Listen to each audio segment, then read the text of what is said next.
నమస్తే political news స్వాగతం. మనతో పాటు ఎంఆర్పిఎస్ వ్యవస్థాపక అధ్యక్షుడు మందకృష్ణ మాదిగ గారు ఉన్నారు. ఈరోజు తెలంగాణలో జరుగుతున్నటువంటి ఎన్నికలకు ఎజెండా సెట్ చేసినటువంటి మందకృష్ణ మాదిగ గారితో మాట్లాడదాం. నేను చాలా ఓపెన్గా చెప్తున్నాను, మీరు ఒక ఎజెండా సెట్ చేసిర్రు. మీరు చేసినటువంటి ఎజెండా సెట్టింగ్ వల్ల కాంగ్రెస్ పార్టీ రాజ్యాంగాన్ని రద్దు చేస్తుందని వాళ్ళు ఒక దాన్ని ఎజెండా సెట్ చేసారు. ఏది ప్రజల్లోకి వెళ్ళింది? మీరు చెప్పింది పోతుందా, వాళ్ళు చెప్పింది పోతుందా? ఎప్పుడు సత్యమే నిలబడుతుంది. సత్యం గడప దాటక ముందే అసత్యం ప్రపంచాన్ని చుట్టుముడుతుందని అంటారు. అసత్యం అనే ప్రచారం తొందరగా జనంలోకి వెళ్తుంది, కానీ కాలక్రమేణా వెంటనే అది సత్యం లేకపోతే వెళ్ళిపోతుంది, ప్రజల నుంచి వెళ్ళిపోతుంది. ఎగ్జాంపుల్ మనం గమనించండి. ఇప్పుడు ఎస్సీ ఎస్టీ బీసీలకు సమాధానం చెప్పుకోలేని పరిస్థితిలో కాంగ్రెస్ పడ్డది. సామాజిక న్యాయం కోణంలో ఇక్కడ పడ్డది. ఎట్లా అంటారు అది? ఎగ్జాంపుల్ మీద తీసుకొస్తున్నాను. ఇప్పుడు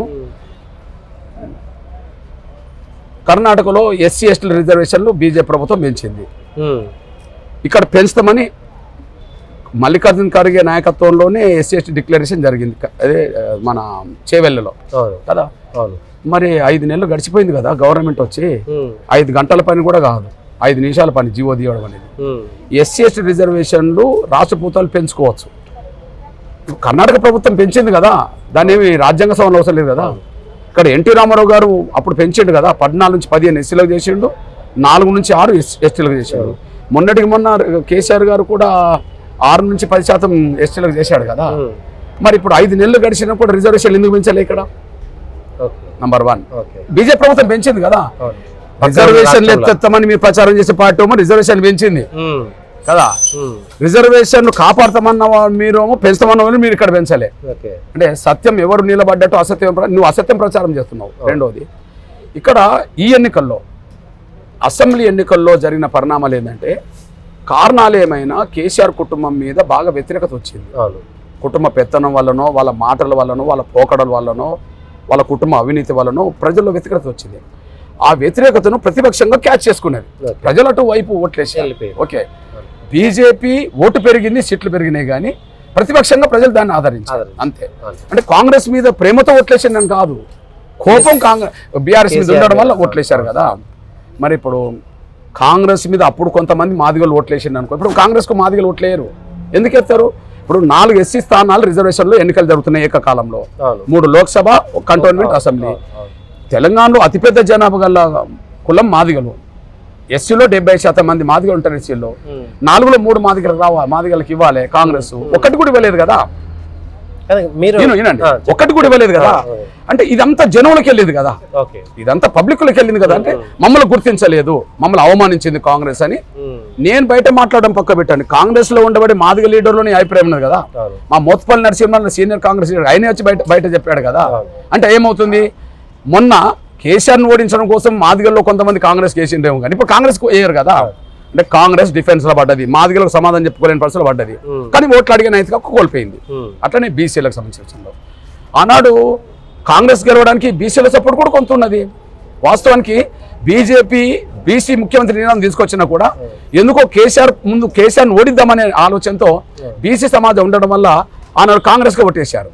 మరి ఇప్పుడు బీసీ సమాజానికి న్యాయం చేసినట్ట 50% బీసీలు ఉంటే వాళ్ళకి 2 మంత్రులు ఉంటారు. ఒక రెడ్డిలకి 4 ఉన్నారు కదా. 5% కూడా రెడ్డి సామాజిక వర్గం 4 కదా. అంటే 5% ఉన్న రెడ్డోళ్ళు 4 అయితే 50% ఉన్న బీసీలు ఇద్దారా? ఇది అన్యాయం కదా. ఇది బీసీ సమాజం గమనించట్లేదా? నంబర్ 2 మీరు గమనించండి. ఇప్పుడు ఈ పార్లమెంట్ ఎన్నికల్లో టిక్కెట్ల కాడికి వచ్చేటప్పటికి రెడ్డి సామాజిక వర్గానికి ఒక కులంకి తీసుకొచ్చిన సీట్లు ఎన్ని? కాంగ్రెస్ రెడ్డి 7. మరి బీసీలకు ఇచ్చింది ఏంది? 2. ఆ 2 కూడా డౌట్ ఉన్న కాడ, కాంగ్రెస్ గెలుతుందనే నమ్మకం ఉన్న కాడ కాదు, డౌట్ ఉన్న కాడ వాళ్ళు బీసీలకు ఇచ్చారు. సికింద్రాబాద్ కావచ్చు, మేదక్ కావచ్చు. మరి మీలందరూ రెడ్లే కదా, మిగతా రెడ్లే కదా. అంటే 50%కి 5% మధ్య పోల్చుకుంటే 5% ఉన్న రెడ్లకు 7 టికెట్లు కాంగ్రెస్లో, 50% ఉన్న వాళ్ళకు 2. దీన్ని బట్టి ఏమవుతుంది అంటే బీసీలు చైతన్యవంతులు అవుతున్నారు కదా, అయినరు కదా. మరి చైతన్యవంతుడు బీసీ కాంగ్రెస్ ఓటేస్తాడా? మీరు ఒకసారి ఆలోచించండి. చైతన్యవంతుడు మాదిగలు కాంగ్రెస్ ఓటేస్తారా? అంతకుముందు కేసీఆర్ని ఓడించడం కోసం కాంగ్రెస్ కు బీసీలు వేసిండ్రు, మాదిగలు వేసిండ్రు అనుకుందాం కొంత. ఇప్పుడు మాదిగలు ఎత్తలేరు, బీసీలు ఎత్తలేరు కదా. మరి ఇప్పుడు 2023 అసెంబ్లీ ఎన్నికలతో పోల్చుకుంటే కాంగ్రెస్ వెనకపోతుంది కదా. కాబట్టి మాదిగలకు సమాధానం చెప్పలేక అదే మీరు ఒక అస్త్రం తీసుకొస్తే మీ మీద బ్రహ్మాస్త్రాన్ని కాంగ్రెస్ పార్టీ తీసుకొచ్చింది. వాళ్ళు రిజర్వేషన్లనే రద్దు చేస్తారు, రాజ్యాంగాన్ని రద్దు చేస్తారు, నమ్మకండి బీజేపీని, మోడీని అనేటువంటి మాట. మీరు చెప్పినటువంటి అస్త్రాలకు వాళ్ళు బ్రహ్మాస్త్రం తీసుకొచ్చారు. అది సత్యం అయితే బ్రహ్మాస్త్రం అవుతుంది, అసత్యం అయితే అది ఒట్టుగానే వీగిపోతుంది కదా. కదా, రాజ్యాంగాన్ని మార్చాలనే మాట సత్యమా? సత్యమైతే అది నిలబడుతుంది. అసత్యం కదా. అసలు రాజ్యాంగానికి విలువనివ్వంది ఎవరు? ఇందిరాగాంధీ కదా. రాహుల్ గాంధీ గారి నానమ్మే కదా, ఇందిరాగాంధీ కదా. ఎమర్జెన్సీ తీసుకొచ్చింది వాళ్ళే కదా. రిజర్వేషన్లు పెంచుతున్నది బీజేపీ కదా. లేని వర్గాలకు రిజర్వేషన్లు ఇస్తున్నది కదా బీజేపీ కదా. ఇప్పుడు గౌరవ నరేంద్ర మోడీ గారు ప్రధానమంత్రి అయిన తర్వాతనే ఈడబ్ల్యూఎస్ రిజర్వేషన్ తీసుకొచ్చిండు కదా. తీసుకొచ్చిండు కదా. మరి అగ్రకులాల పేదలు ఎవరికి వేస్తారు? ఇప్పుడు బీజేపీకి వేయాల్సిందే కదా. పోనీ 70 సంవత్సరాలుగా పెండింగ్లో ఉండబడే మహిళా బిల్లు, చట్టసభలో మహిళలకు 33% రిజర్వేషన్ల బిల్లు మరి ఎవరు తీసుకొచ్చిండ్రు? మోడీ గారే కదా. ఇప్పుడు మీరు చెప్పండి, రిజర్వేషన్ లేని వర్గాలకు రిజర్వేషన్లు చేస్తున్నదే పార్లమెంట్లో బీజేపీ. ఈడబ్ల్యూఎస్ అయిన పార్లమెంట్లో వచ్చింది, మహిళా బిల్ అయిన పార్లమెంట్లో వచ్చింది. అసలు నిన్నటి వరకు లేని వర్గాలకు రిజర్వేషన్లు ఇచ్చింది బీజేపీ కానీ తీసేసింది ఎక్కడ? పెంచింది బీజేపీ కానీ తగ్గించింది ఎక్కడ? పెంచింది బీజేపీ కదా. ఇప్పుడు పెంచింది కదా కర్ణాటకలో కదా. అందువల్ల గోబెల్స్ ప్రచారం అంటే ప్రజల్ని మెప్పించే నిజాయితీ గల అంశాలు వీళ్ళకు లేవు. మీరు చెప్పినటువంటి వర్గాల్లోకి మీరు చెప్పినటువంటి ఈ అంశాలు అంత దూరం ఆలోచించే స్థాయికి వెళ్ళినాయనేటువంటి నమ్మకం ఉందంటారా? విషయం ఏంటంటే మొన్న ఈ మధ్యకాలంలో 10 రోజుల కాలంలో ఒక 3-4 రోజులు దేశంలో రిజర్వేషన్కి ఎత్తెత్తది బీజేపీ అన్నట్టుగా ప్రచారం పాతాక స్థాయికి తీసుకెళ్లారు. ఎవరి మీద పెట్టిండ్రు? అమిత్ షా గారి మీద పెట్టిండ్రు. సార్, అమిత్ షా గారి మీద పెట్టింది అది ఫేక్ వీడియో అనే విషయం మళ్ళీ వాళ్ళు తెలుసుకున్నారు కదా, తేలిపోయింది కదా, కేసే పడ్డది కదా వాళ్ళ మీద. అంటే గౌరవ నరేంద్ర మోడీ గారిని ఓడించడానికి వేరే అంశాలు లేక ఒక అబద్ధ ప్రచారాన్ని జనంలోకి తీసుకెళ్లాలనుకున్నప్పుడు అది అబద్ధం ప్రచారం అని మళ్ళీ జనంలోకి వెళ్ళింది కదా. ఎంత స్పీడ్ గా ఆ ప్రచారం పెట్టాలనుకున్నారో రివర్స్ అంత స్పీడ్, అంతకంటే డబుల్ స్పీడ్కి వెళ్ళిపోయింది వాళ్ళకు. అంతే కదా. ఇంకొక ప్రశ్న, మందకృష్ణ అన్న బీజేపీ ట్రాప్లో మోడీ ట్రాప్లో పడిపోయిండు. బీజేపీ ఏబిసిడి వర్గీకరణ చేసేలేదు, మోడీ రేపొద్దుగాల చేసేటువంటి అవకాశం లేదు, ఆయన కూడా హాతిస్తాడు అనేటువంటి అంశం పైన చర్చ జరుగుతుంది. నిజంగా మోడీ చేస్తాడని ఎందుకు అంత బలంగా నమ్ముతారు మీరు? ఒక విషయం ఏంటంటే అసలు మోడీ గారు చేయకపోతే ఎవరు చేస్తారో చెప్పండి. మరి మీరు చేస్తారా? మీరు చేస్తారా? మోడీ గారి కంటే ముందు ప్రభుత్వం మీదే కదా. 2014 నుంచి మోడీ గారు ప్రధానమంత్రి, గౌరవ పెద్దలు ప్రధానమంత్రి. పోనీ ఆయనతో మాకు సంబంధాలు ఇప్పుడు బలపడ్డాయి కాబట్టి మేము విశ్వసిస్తున్నాం కదా, విశ్వసిస్తున్నాం. ఆయన ఏదంటే అది చేస్తుండే కదా. 500 సంవత్సరాల ఈ దేశ ప్రజల స్వప్నం రామ మందిర నిర్మాణం ఆయన హయాంలోనే పూర్తి చేశాడు కదా. ఓకే, 70 సంవత్సరాల మహిళా సాధికారతకు సంబంధించిన చట్టం, మహిళా బిల్లు ఆయన తెచ్చాడు కదా. అగ్రకులాల పేదల ఆవేదనకు పరిష్కారం ఆయన తీసుకొచ్చాడు కదా. ముస్లిం మహిళల బాధలను చూసిన మోడీ గారు 3 తలాక్ చట్టాన్ని రద్దు చేశాడు కదా. భారత రాజ్యాంగాన్ని సంపూర్ణం చేయడానికి 370 ఆర్టికల్ తొలగించిండు కదా. 370 ఆర్టికల్ జమ్మూ కాశ్మీర్కు ఉన్నంత వరకు భారతదేశ రాజ్యాంగం సంపూర్ణం కాదు కదా, పాక్షికమే కదా. ఇక్కడ రాజ్యాంగం ఉంటుంది, మనకు పార్లమెంట్లో చట్టాలు తీసుకొస్తుంది. ఈ చట్టాలు జమ్మూ కాశ్మీర్కు వర్తించవు కదా, అంటే సంపూర్ణం కాదు కదా. మరి 370 ఆర్టికల్ రద్దు చేసిన చరిత్ర నరేంద్ర మోడీ గారికి ఉన్నది కదా. రాజ్యాంగాన్ని సంపూర్ణం చేశాడు కదా. రాజ్యాంగమే పాక్షికంగా ఉంటే దాన్ని సంపూర్ణం చేసింది నరేంద్ర మోడీ గారు అవుతే మరి రాజ్యాంగం ఎట్లా మారుతారంటాడు? వీళ్ళు చెప్తారు. ఆయన అన్న మాట ఏంది? ఆయన మాటకు ఒక విలువ ఉన్నది. ఎవరికి? గౌరవ నరేంద్ర మోడీ గారు అన్న మాటకు విలువ ఉన్నది. కాంగ్రెస్ నాయకుల మాటకు విలువే ఉన్నది చెప్పండి. ఇప్పుడు ఈయన వచ్చి ఎస్సీ ఎస్టీల రిజర్వేషన్ పెంచుతామని అన్నాడు చేవెళ్లి డిక్లరేషన్. మరి ఎందుకు పెంచలేదు? రేవంత్ రెడ్డి ఎందుకు పెంచలేదు? లేదా ఖర్గే ఎందుకు పెంచలేదు? వాళ్ళ సొంత రాష్ట్రంలో. అరే నేను ఇన్ని అమలు చేస్తున్నాను ఇప్పుడు చెప్పుకుంటున్నావు కదా కదా, అందులో ఇది కూడా ఉన్నది కదా. దీనికి రూపాయి ఖర్చా? జీవో తీయడానికి రూపాయి ఖర్చా అంటున్నా నేను. రిజర్వేషన్ పెంచడం అనేది జీవో తీయడం తప్ప దానికి ఖర్చు ఉన్నదా అంటున్నా నేను. రూపాయి ఖర్చు లేదే నువ్వు చేయలేదు, ఇంకా మాకు చేసేది ఏమున్నది నువ్వు? ఓకే, నేను విజ్ఞప్తి చేస్తున్నది ఏంటంటే కాంగ్రెస్ నాయకుల గోబెల్స్ ప్రచారాన్ని నమ్మే రోజులు పోయినాయి అనే విషయం స్పష్టంగా అర్థమవుతుంది కదా, స్పష్టంగా అర్థమవుతుంది కదా. అందువల్ల నేను చెప్తున్నా, గౌరవ నరేంద్ర మోడీ గారి మీద ఎందుకు విశ్వాసం అంటే కాంగ్రెస్ నమ్మి చూశాను. ఓకే, అధికారంలో ఉన్నప్పుడు నువ్వు చేయలేదు. అవును. గౌరవ నరేంద్ర మోడీ గారు నమ్ముతున్నాను, ఆయన రోజు మాట్లాడుతున్నాడు. మీరు రాహుల్ గాంధీ నుంచి అసలు మాదిగ అనే పేరుతో మాట్లాడించు. మీ మల్లికార్జున ఖార్గే మాదిగ పదం ఆయన నోటి నుంచి రప్పించు చూద్దాం. ఓకే, మీ రాహుల్ గాంధీ గారి నుంచి ఒక మాదిగ అనే పేరు రప్పించు, నోటి నుంచి అనిపించు. మాదిగ అనే పేరుతో అసలు మల్లికార్జున మాట్లాడమను. కానీ గౌరవ ప్రధానమంత్రి గారు తెలంగాణ వచ్చినప్పుడల్లా మాదిగా మాదిగా మాదిగా అని మాట్లాడిపోతుంది. ఒక దేశ ప్రధానమంత్రి నోటి నుంచి ప్రతిసారి మాదిగా రావడం మాకు గర్వకారణం కాదా? మా అంశం పరిష్కారం కాదా? అదే అనుకుంటున్నా. దేశ ప్రజలందరికీ మంత్రం వేసిందేమో నరేంద్ర మోడీ, జనాలంతా మోడీ మోడీ అంటారు. మోడీ తెలంగాణకు వచ్చినప్పుడేమో మందకృష్ణ మాదిగా అంటుండు. మీరేం మంత్రం వేసారు మోడీకి? మంత్రం కాదు, ఆయన గొప్పతనం అది. ఓకే, ఎందుకు గొప్పతనం అంటే ఆయన ఎక్కడి నుంచి ఎదిగిండు? బీజేపీ దృక్పథం, ఆర్ఎస్ఎస్ దృక్పథం ఎదిగిండు. ఆర్ఎస్ఎస్ బీజేపీకి సంబంధించిన మూల పెద్ద నాయకుడు మన పండిట్ దీన్ దయాళ్ ఉపాధ్యాయ, గౌరవ ఉపాధ్యాయ. ఆయన అంత్యోదయ స్ఫూర్తి ఉన్నది కదా. అంటే ఈ దేశ సంపద, ఈ దేశ ఫలాలు చిట్ట చివరి వాడికి అందాలనేది ఉన్నది కదా. మరి ఈ దేశంలో, ఈ రాష్ట్రంలో అందరికంటే చిట్ట చివరి వాడు మాదిగాని కనిపించాడు కదా. కాబట్టి నరేంద్ర మోడీ గారి మనసులో అది పడ్డది కదా. ఎస్, చిట్ట చివరి వాళ్ళకి ఫలాలు అందాలంటే మాదిగలకు ఉపకులాలకు అందాలని నిర్ణయం కదా. కాబట్టి ఆయన దృక్పథంకి అనుగుణంగానే మమ్మల్ని చూస్తున్నాడు. అది ఆయన గొప్పతనం, ఆయన సిద్ధాంతానికి ఇచ్చే విలువ అనే విషయం మీ దృష్టికి తీసుకొస్తున్నాను. అంటే మీరు కోరుకునేది నరేంద్ర మోడీ సిద్ధాంతంలో ఉన్నది రెండు ఒకటే అంటారు ఫైనల్ గా. ఇప్పుడు అంటే మీరు కోరుకునే ఉపకులాల వర్గీకరణ అదే, వాళ్ళు కోరుకునేటువంటి చిట్ట చివరి వ్యక్తికి వచ్చేది కూడా అదే అన్నమాట. సింపుల్ విషయం కదా. వాళ్ళ దృక్పథం, మా డిమాండ్ సేమ్. మా డిమాండ్ ఏంది? దళితుల్లో మేము వెనుకబడిపోయినాం, చిట్ట చివరిలో ఉన్నాం, మాకు న్యాయం చేయండి. పండిట్ దీన్ దయాళ్ గారి స్ఫూర్తి ఏంది? చిట్ట చివరి వాళ్ళకే న్యాయం చేయమని ఉన్నది. దాన్ని అమలు చేయాల్సింది ఎవరు? గౌరవ నరేంద్ర మోడీ గారు. కరెక్ట్ ఆయన దృష్టిగా వచ్చేసింది. కాబట్టి న్యాయం జరుగుతుందని ఆశిస్తాను. అంటే 30 సంవత్సరాల తర్వాత ఒక మార్గానికి వచ్చిందని నమ్మకం వచ్చేసింది 100%. ఎందుకంటే మన ఇతర ప్రధానమంత్రులను చూసాం, ఎంతో మంది మంత్రులను చూసాం, కానీ గౌరవ నరేంద్ర మోడీ గారు ఏ ఆలోచన లేకుండా ఒక మాట ఇవ్వడు కదా. అది అత్యంత పేద కుటుంబాలకు సంబంధించిన పేద వర్గాల అంశమైనప్పుడు దాన్ని పట్టుకుంటాడు అనే విషయం మనకు అర్థమవుతుంది. ఆయన ఏంటంటే మీరు చూడండి, ఆయన పేదల పక్షపాతి. ఎవరు? మోడీ గారు పేదల పక్షపాతి. ఎందుకంటే ఈ దేశ ప్రధానమంత్రులు నెహ్రూ నుంచి మొదలుకుంటే మన్మోహన్ సింగ్ వరకు అయినరు, కానీ తిండికి ఇబ్బంది పడ్డ కుటుంబం వచ్చిన వాళ్ళు ఏం కాదు వాళ్ళు. ఓకే, ఏ ప్రధానమంత్రులు తల్లులు పక్కిళ్ళలో పోయి బేసన్లు దోమి, పాసి పనులు చేసి, వంట పనులు చేసి, పని మనుషులు చేసి పిల్లల్ని పోషించలే కదా. వాళ్ళ తల్లిదండ్రులు ఎవరు చిన్న టీ కొట్టు పెట్టుకొని పిల్లల్ని పోషించిన నుంచి ఎవరు రాలే కదా. ఈయన వచ్చాడు. ఆకలి బాధలు తెలుసు, పేదరికం తెలుసు కదా. ఆకలి బాధలు, పేదరికం తెలుసు కాబట్టినే ఈ దేశ ప్రధానమంత్రులు ఎవరు చేయని పేదలకు తిండి పెట్టే పథకాన్ని కదా, ఉచిత బియ్యం అనేది ఇవాళ ఇస్తున్నాడు. చెప్పండి, ఇప్పుడు తెల్ల రేషన్ కార్డు ఇచ్చే రేషన్ కార్డు బియ్యం ఇప్పటికీ తినేటోళ్ళు ఉన్నారా లేదా? పేద వర్గాలు. మరి ఆ పేద వర్గాలు కడుపు నింపుతున్నది ఎవరు ఉచితంగా? నరేంద్ర మోడీ గారే కదా.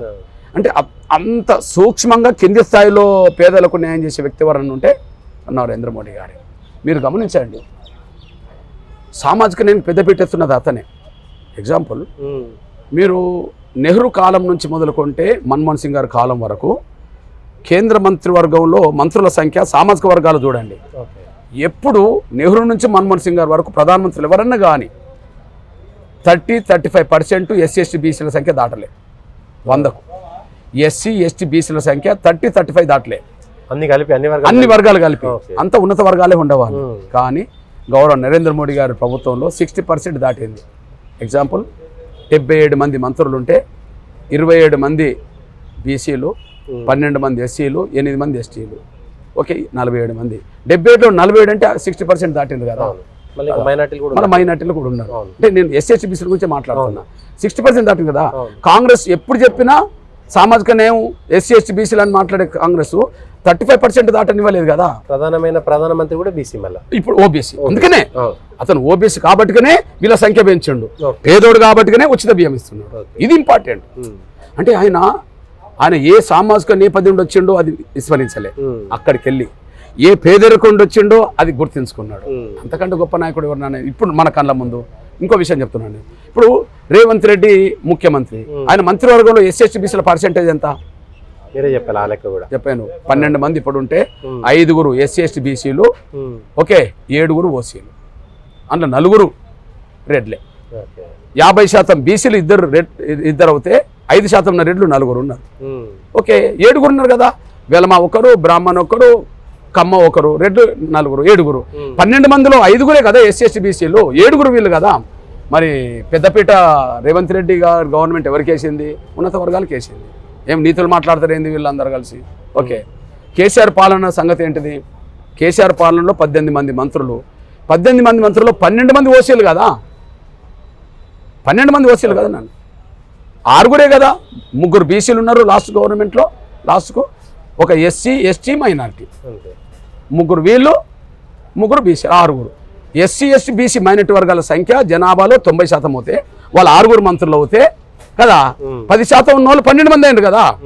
మరి సామాజిక న్యాయం చేసింది మంత్రివర్గంలో నరేంద్ర మోడీ గారు కనిపిస్తున్నాడు కానీ నెహ్రూ కనిపించలే, మన్మోహన్ సింగ్ కనిపించలే, మధ్యలో ఏ ప్రధానమంత్రి కనిపించలే, ఇక్కడ రేవంత్ కనిపించలేడు, అంతకుముందు కేసీఆర్ కనిపించలేదు.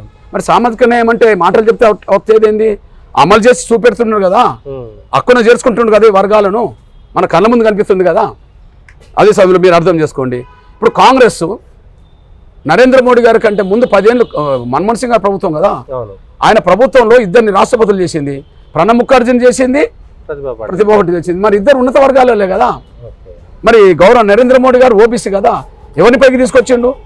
ఓబీసీల కంటే సామాజికంగా వెనుకబాటు ఎవరిది? ఎస్సీ ఎస్టీలది. మరి వాళ్ళనే పైకి తీసుకొచ్చిండు కదా. ఒకసారి ఎస్సీ రామ్నాథ్ కోవింద్, మరొకసారి ఎస్టీ మన ఆదివాసీ బిడ్డ ద్రౌపది ముర్ము. ఇప్పుడు మీరు చెప్పండి, ఒక ఓబీసీ చైతన్యం కింది వర్గాలను పైకి తీసుకురావడం జరుగుతుంది. తన వర్గాన్ని దగ్గర పెట్టుకున్నాడు. 77 మందిలో 27 మంది ఓబీసీలు. ఎస్, నేను ఓబీసీలు అని ధైర్యంగా చెప్తున్నాడు. ఓబీసీలకు ప్రాతినిధ్యం ఇచ్చాడు. ఓబీసీలతో పాటు నా వర్గాల కంటే వెనుకబడ్డ ఎస్సీ ఎస్టీలను పైకి తీసుకొచ్చేసాడు, రాష్ట్రపతులు చేశాడు, మంత్రులుగా చేశాడు. మాటలు ఎవరు చెప్తున్నారు, అమలు ఎవరు చేస్తున్నారు? మాటలు చెప్పేది కాంగ్రెస్, అమలు చేసేది బీజేపీ. కళ్ళ ముందు కనిపిస్తున్నది.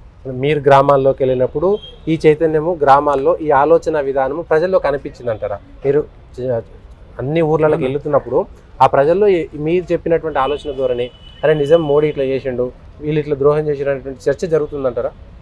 ఇప్పుడు ఎంఆర్పిఎస్ వరకు మా శక్తి మేరకు ఈ చర్చను తీసుకెళ్తున్నాం. ఓకే, మేము ఎన్నుకున్న అంశం సామాజిక న్యాయం, వర్గీకరణ.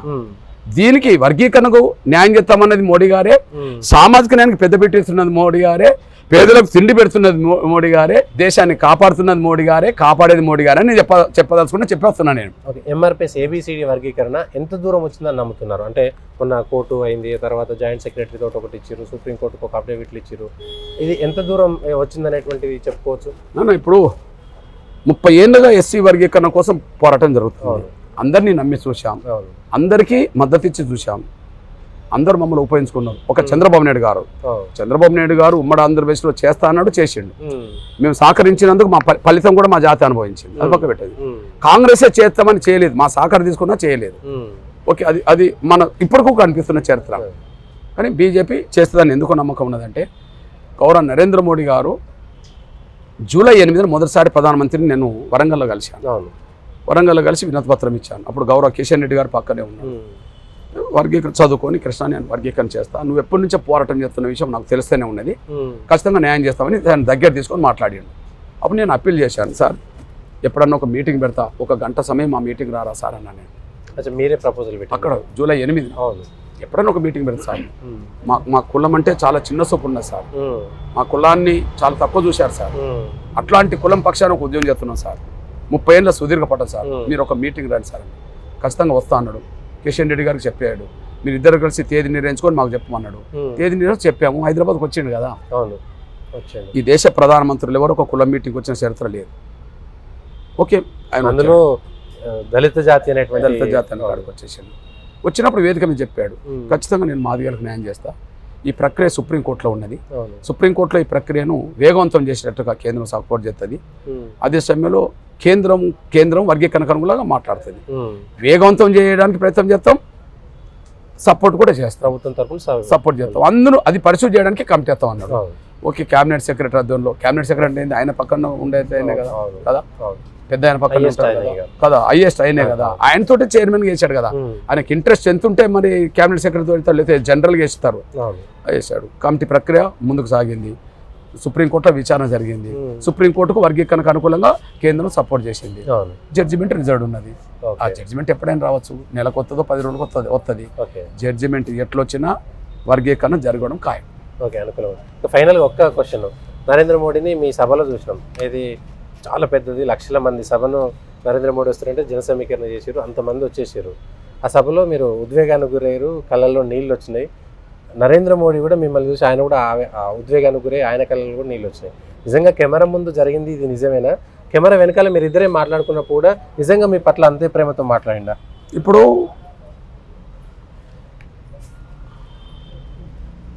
ఆయన ఏ దృక్పథం కలిగి ఉన్నాడో ఆ దృక్పథాన్ని ఎప్పుడు దాచుకోకుండానే ప్రదర్శిస్తుంటాడు.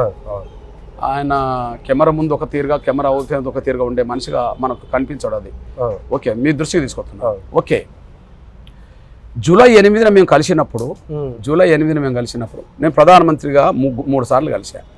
జూలై 8న కలిసినప్పుడు ముగ్గురమే ఉన్నాం. కిషన్ రెడ్డి గారు ఒక పక్క ఉన్నాడు. ఓకే, కిషన్ రెడ్డి గారు ఒక పక్క ఉన్నాడు. సౌలు ప్రధానమంత్రి అవి ఒకటి 3. ఓకే, చూపించుకో. ఇప్పుడు వరంగల్ సభకు జూలై 8న వచ్చిండు. వచ్చినప్పుడు సభ అయిపోయిన వెంటనే ఆయన ప్రత్యేక గది కాసేపు ఉంటుంది కదా, ఆ గదిలో మేము ముగ్గురం కలుసుకున్నాం, గ్రీన్ రూమ్ లో. ఓకే, కిషన్ రెడ్డి అన్న పక్క ఉన్నాడు, నేను వినతి పత్రం ఇచ్చాను. వినతి పత్రం చదువుకుంటూనే నన్ను దగ్గర తీసుకొని కౌగలించుకున్నాడు. అక్కడ ఎవరు లేరు కదా, కిషన్ రెడ్డి అని ఆశ్చర్యపోయాడు,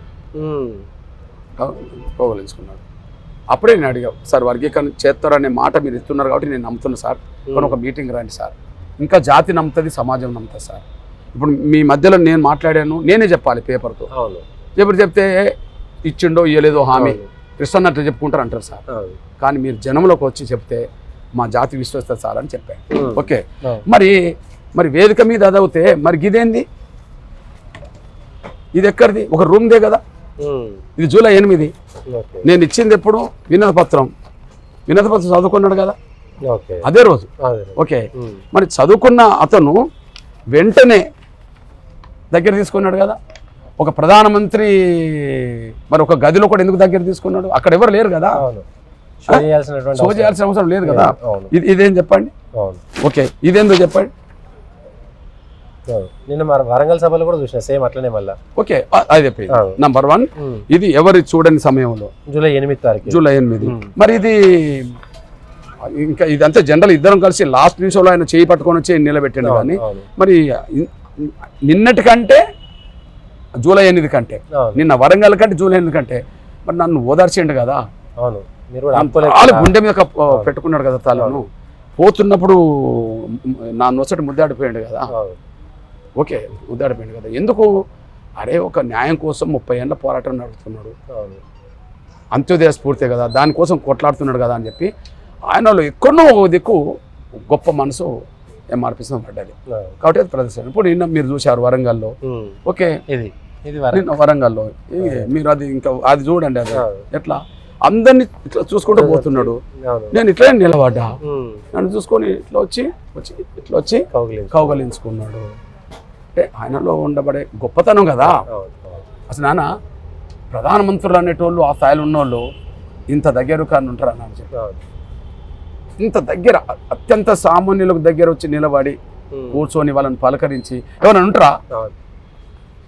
ముఖ్యమంత్రులు అంటేనే ఏదో ఎక్కడుండో అవతార పురుషులుగా దిగిపడ్డారట్టుగా, ప్రధానమంత్రులు అవుతే అసలు ఇక దేవతల్లాగా ఫీల్ అవుతారు. కానీ నరేంద్ర మోడీ గారు ఇప్పుడు ఆయన గొప్పతనం అంటున్నారు. ఒక అత్యంత పేద కుటుంబంలో మేము పుట్టిన మేము, అసలు ఈ కుల సమాజంలో మేము ప్రత్యక్షంగా చూసింది కదా, పశువులను చేతులు పెట్టుకొని తీసుకెళ్లే సమాజంలో, మేము కనిపెత్తని దూరం పెట్టిన సమాజంలో మరి ఒక ప్రధానమంత్రి, ఒక ఉద్యమ నాయకుడిని, ఒక కార్యకర్తని నేను 3 సందర్భాలు వస్తే 3 సందర్భాలు సీనే కదా. అంతే కదా. అంటే ఆయన గొప్ప మనసు, పేదల పట్ల ఆయన ఉండబడే కన్సర్న్ మీ దృష్టికి తీసుకొస్తున్నా.